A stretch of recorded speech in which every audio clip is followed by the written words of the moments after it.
Par ici, les brasseurs d'opinion et de vision. Les rencontres de l'air.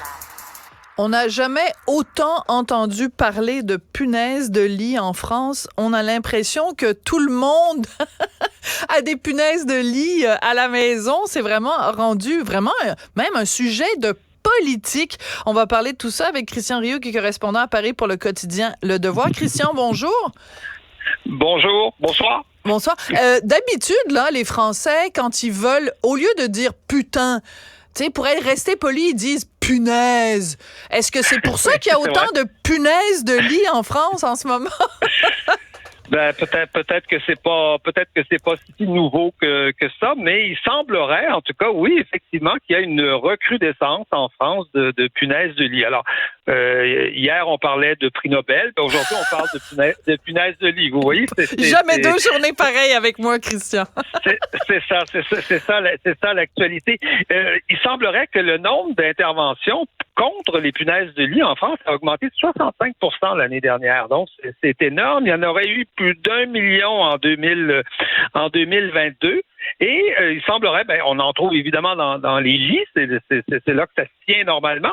Le nom le dit, mais on n'en trouve pas seulement là, on en trouve dans les trains, il paraît, dans les métros, dans les cinémas. On peut aller au cinéma voir un film et revenir avec une punaise de lit. On en trouve dans les lycées. Il y a même deux lycées en Île-de-France qui en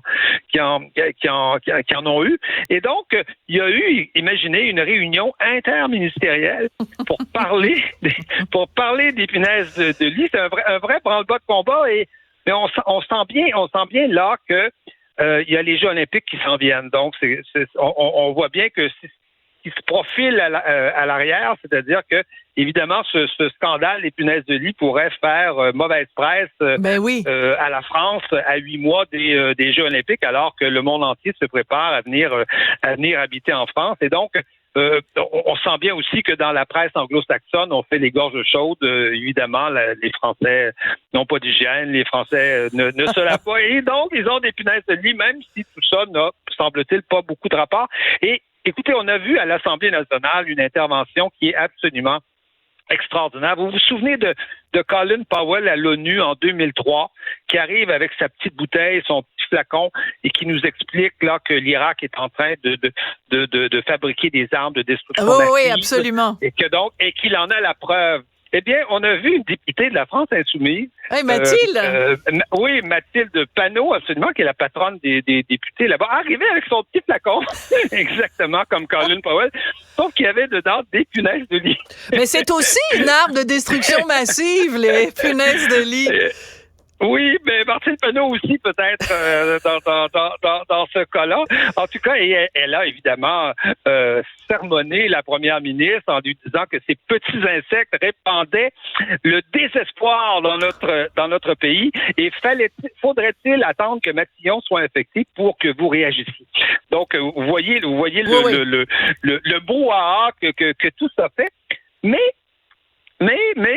en France, il n'y a jamais un scandale sans qu'il y ait un vrai débat politique. Alors, là, il y a eu le lendemain de la sortie de cette nouvelle-là, une espèce de grand débat politique parce que l'animateur Pascal Praud, qui est sur CNews, qui officie à tous les jours sur CNews, a posé la question, est-ce que ça pourrait avoir un lien avec l'immigration? Tollé. Mais partout, évidemment. Attendez, juste, Christian, oui. Je veux juste, en tout bien, tout honneur, je veux juste quand même préciser, mais je suis sûre que vous alliez le faire, mais donc Pascal Praud a posé cette question-là à quelqu'un en disant, parce qu'il y a beaucoup de migrants en ce moment, en particulier à Paris, et il a dit, ces gens-là n'ont pas accès. C'est sûr, si tu vis dans la rue, t'as pas accès à une douche, t'as pas accès à du savon, donc c'était pas juste l'immigration comme immigration, c'est l'immigration comme étant, et c'était pas haineux ni rien, mais ça a été interprété de cette façon-là. Oui, non, c'était pas. La question était posée de manière simple en disant, écoutez, on pose toutes les questions, on peut. Et lui n'avait pas vraiment la réponse. Mais évidemment, il s'est fait traiter de tous les noms, il s'est fait traiter de raciste, de tout ça, mais jusqu'à temps qu'on s'aperçoive que sur Wikipédia, eh bien, dans les explications sur la recrudescence des punaises de lit, eh bien, on disait que les voyages, l'intensification des voyages et de l'immigration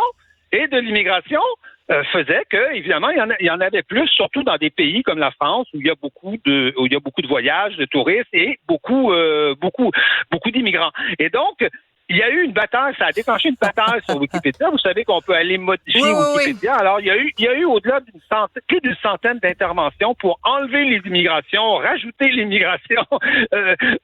Et voilà. Et donc, au point où il a fallu verrouiller le site. Il a fallu verrouiller le site Wikipédia. Drôle. Il y a que quelques experts qui peuvent intervenir. Et chose encore étonnante, on s'est référé à un expert québécois qui s'appelle Jean-Pierre Bourassa et qui a écrit Le monde fascinant des insectes. Okay. Aux éditions Multimonde. C'est un livre, je pense, très diffusé puis que les Français connaissent. Et que dit Jean-Pierre Bourassa, notre entomologiste québécois? Il dit que les punaises de lit profitent de l'essor des moyens de transport et de l'immigration. Là, ça, on peut pas aller le corriger. C'est pas sur Internet, c'est dans un livre. Non, mais ça me donne une idée, par contre. Je vais demander tout de suite à Audrey Robitaille, qui est ma collègue journaliste à la recherche, de contacter M. Bourassa, parce que moi, je veux l'avoir ici en ondes pour qu'on parle de ça.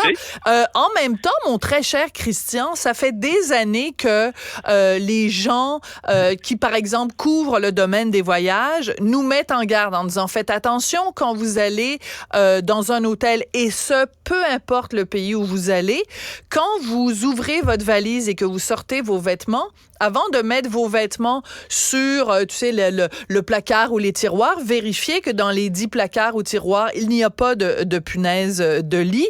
Et quand vous remettez vos vêtements dans votre valise, faites attention de ne pas rapporter avec vous des punaises de lit. Et je me souviens même d'un conseil, à un moment donné, quelqu'un un spécialiste de voyage qui avait donné un conseil que j'applique maintenant tout le temps.